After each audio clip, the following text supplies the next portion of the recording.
Mukunda jewellers లో gratitude sale March 8th నుండి 11th వరకు flat 50% of on VA.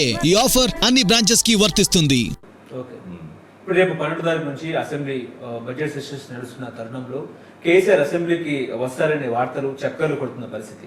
KCR అసెంబ్లీకి వస్తే సర్కారుని ఎండగట్టే అవకాశం ఉందా? ఆయన అవసరం లేదు అసెంబ్లీలో, ఎందుకంటే ప్రతిపక్ష నాయకుడు ఉన్నాడు కాబట్టి ఒకసారి వచ్చి సంతకం పెట్టి పోతాడు. బట్ అక్కడున్న కల్చర్కి ఆయన స్థాయి నాయకులు అక్కడ లేరు అపోజిషన్ పార్టీలో. ఆయన ముందర చిన్న మరుగుజ్జు రేవంత్ రెడ్డి అవగాహనలో తెలంగాణ పట్ల కానీ, ఇక్కడ పరిస్థితుల పట్ల కానీ, ఇక్కడ బడ్జెట్ పట్ల కానీ, బడ్జెట్లో పద్దుల మీద చర్చ విషయంలో కానీ ఒక్క క్షణం కూడా నిలబడలేడు. ఎందుకంటే ఆయన అపరిపక్వత ఉన్నది బాగా. ఆయన చాలా ఎదిగితే కానీ కేసీఆర్కు సమానం అవుతాడు. కాబట్టి ఒక ప్రతిపక్ష నాయకుడిగా వచ్చి కూర్చొని పోతాడు కాసేపు. బట్ అక్కడ ఆర్గ్యుమెంట్స్ చేసేది, తర్వాత పాయింట్స్ను డిస్కస్ చేసేటప్పుడు యాక్టివ్గా టీఆర్ఎస్ తరఫున పాల్గొనాల్సింది కేటీఆర్, హరీష్ రావు గారు, ఎమ్మెల్యేలే. బహుశా నేను అనుకుంటే ఏప్రిల్ 27 తర్వాత ఎప్పుడన్నా నెక్స్ట్ జరిగే సెషన్స్లలో వస్తాడేమో.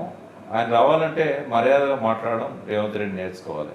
ఒక ప్రతిపక్ష నాయకుడిని ఇష్టం వచ్చినట్టు తొక్కుతా, పండబెట్టి తొక్కుతా, అడుగుజాడలు తుడిచేస్తా, ఇట్లాంటివన్నీ మా జ్ఞాపకాలు లేకుండా చేస్తా, ఇట్లా మాట్లాడితే కేసీఆర్ ఎందుకు కూర్చుంటాడు అక్కడ?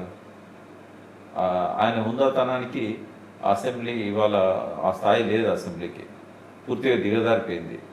అంటే ఫామ్ హౌస్లోనే ఉంటారు, ఆయన బయటికి రారు. ఆయన హౌస్ అది, ఫామ్ హౌస్ అనే దానికంటే ఆయన ఇల్లు అదే. ఆయన ఇంట్లోనే ఆయన ఉంటాడు.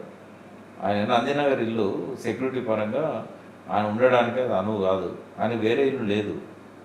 అది ఎప్పటి దూరం ఉంది, 1/2 అవర్ సిటీ అవుట్స్కట్స్ నుంచి. కాబట్టి ఫామ్ హౌస్ అనే కంటే అదే ఆయన ఇల్లు. ఆయన ఇంట్లోనే ఆయన ఉంటాడు. రేవంత్ రెడ్డి ముఖ్యమంత్రి ఉంటే ఆయన ఇంట్లో నుంచే పరిపాలన చేస్తున్నాడు.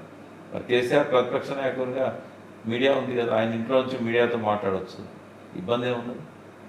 ఓకే, ఇప్పుడు తెలంగాణ ప్రజలు కేసీఆర్ని కోరుకుంటున్నారంటే ఏం చెప్తారు? 100% కోరుకుంటున్నారు. ఎట్లా సార్? కాంగ్రెస్ నాయకులు కూడా కోరుకుంటున్నారు. ఎందుకంటే పూర్తిగా అధ్వానం అయిపోయినాయి జీవితాలు. ఆయన 10 ఏళ్ళు పరిపాలన చేసినప్పుడు 9.5 ఏళ్ళ పాలనలో ప్రతి సమస్యను చాలా వరకు పరిష్కరించాడు. కరెంట్ కట్స్ లేవు, పవర్ కట్స్, తర్వాత నీళ్లు సమస్య రాలేదు. ఇప్పుడు మీ ఏరియాలో, ఇప్పుడు ఈ స్టూడియో ఉన్న ఏరియాలో 4 రోజులకు ఒకసారి ట్యాప్ వస్తున్నది. ఆయన ఉన్నప్పుడు రోజు వచ్చినాయి. ఇట్లా మనము ఈవెన్ కృష్ణా గోదావరి బేసిన్లలో ఉన్న రిజర్వాయర్స్ అన్నీ కూడా ఇప్పుడు అడుగంటిపోయినాయి. ఆయన ఉన్నప్పుడు మండు వేసవిలో కూడా అలుగు దునికినాయి చెరువులు కానీ, వాగులు కానీ.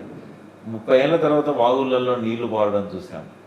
వరి 4-5 రెట్లు ఎక్కువ ఉత్పత్తినిచ్చింది. 20 లక్షల ఎకరాలకు నీళ్ళు వచ్చేది 85 లక్షల ఎకరాలకు నీళ్ళు ఇచ్చాడు. ప్రతి కుటుంబానికి ఏదో ఒక పథకం అందింది.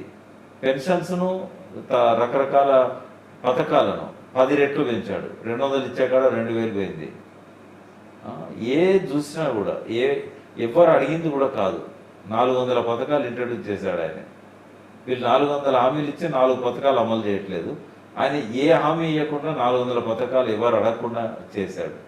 ఎక్కడ కంపేర్ చేస్తాం? నేనైతే స్వాతంత్రం వచ్చిన తర్వాత అన్ని రంగాలల్లో ఇంత అభివృద్ధి చేసిన ముఖ్యమంత్రి ఒక కేసీఆరే తప్ప ఇంకెవరు లేరు ఏ రాష్ట్రంలో కూడా. ఇవాళ గణాంకాలు ఏం చెప్తున్నాయంటే లాస్ట్ 10 ఇయర్స్లో 2014 నుంచి 24 మధ్యకాలంలో ప్రపంచంలో ఇంత గ్రోత్ వచ్చిన ప్రాంతం ఇంకోటి లేదు. అది అమెరికా కాదు, కెనడా కాదు, చైనా కాదు, ఏది కాదు. అంటే కేవలం 10 ఏళ్లలో రెవెన్యూస్ని 4 రెట్లు పెంచగలిగిందంటే గ్రోత్ రేట్ అంత స్థాయికి పెంచగలిగిన గవర్నమెంట్ లేదు. రిజర్వ్ బ్యాంక్ చెప్పిందే నేను చెప్తున్నా. భారతదేశం పక్క పెట్టి వరల్డ్ మొత్తంలో లేదు. దేశం అంతా -2లో ఉండే కోవిడ్ టైంలో, +2లో ఉన్నాడు కేసీఆర్. తెలంగాణను మైనస్లో పోనీయలేదు గ్రోత్ రేట్లో. ఇదంతా ఉంటుంది కదా, దాని రిఫ్లెక్షనే కదా. వలసలు వాపస్ వచ్చినాయి.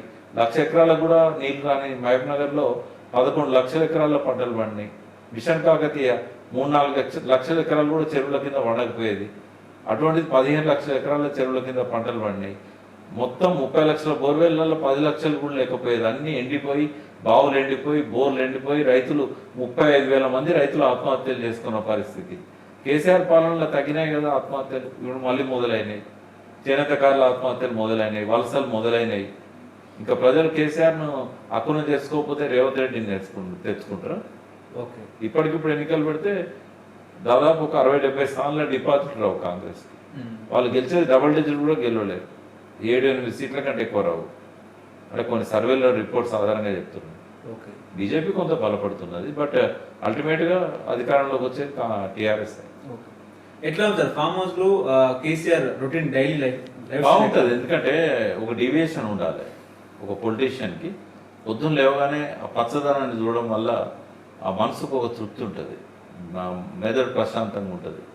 సో మంచి నిర్ణయం తీసుకున్నాడు ఆయన. అక్కడ నుంచి ఉండడమే కరెక్ట్. ఇప్పుడు అంటే లైఫ్ స్టైల్ ఎట్లా ఉంటుంది సార్? మార్నింగ్ ఆయన ఎక్కడున్నా ఏం చేసినా మైండ్లో మాత్రం పాలిటిక్స్ ఉంటాయి. మొత్తం అదే తిరుగుతూ ఉంటుంది లోపల. అక్కడ నుంచి గేమ్ స్టార్ట్ మొత్తం ఇక రాష్ట్రంలో ఏం జరుగుతుంది ఏంటి, ప్రభుత్వంలో ఏం జరుగుతుంది అవన్నీ కూడా. పొలిటికల్లీ బాగా మెచ్యూర్డ్ పర్సన్ కదా, ఆయనకున్న వ్యాస్ట్ ఎక్స్పీరియన్స్ అంతా ఉపయోగిస్తాడు. ఇప్పుడు కింద హరీష్ రావు మాట్లాడినా కేటీఆర్ మాట్లాడినా డైరెక్షన్ అక్కడి నుంచి వస్తుంది. ఓకే. నిన్న కూడా ఫామ్ హౌస్ లో చాలా ఎమ్మెల్సీ ఎమ్మెల్సీ గురించి మాట్లాడారు వాళ్ళు. నిన్న రజతోత్సవాల గురించి మాట్లాడారు. ఓకే. ఇప్పుడు ఎమ్మెల్సీ ఎన్నికల క్రెడిట్ అనేది బీజేపీలో ఎవరికి ఇవ్వాల్సింది అంటారు? బండి సంజయ్కా లేదా కిషన్ రెడ్డికా? అంటే ఏం చెప్పారు? పార్టీకి ఇవ్వాలి, అట్లా ఉంటుందా? ఇప్పుడు ఆర్ఎస్ఎస్ ఎంత వర్క్ చేసింది, వీళ్ళు పైకి కనబడతారు. బండి సంజయ్ క్యాండిడేట్ ఎంబడి చాలా టైం స్పెండ్ చేశాడు, బట్ పార్టీ క్రెడిబిలిటీ అంతిమంగా పార్టీకే పోతుంది. ఓకే. ఇప్పుడు త్వరలో కూడా రాష్ట్ర అధ్యక్షుని మార్చే అవకాశం ఉన్నట్టు కూడా చర్చ నడుస్తుంది, కొత్తగా ఇచ్చే అవకాశం ఉన్నట్టు కూడా. చాలా రోజుల నుంచి వెతుకుతున్నారు వాళ్ళు. బీసీకి ఇస్తారని చెప్పారు, ఎవరికి ఇస్తారో చూడాలి. మళ్ళీ బండి సంజయ్కి ఇచ్చే అవకాశం ఉందంటారా? లేదు, ఈటల రాజేందర్ కానీ లేకుంటే ఇంకెవరికైనా వేరే. బండి సంజయ్ మినిస్టర్ ఉన్నాడు కాబట్టి ఇవ్వరు.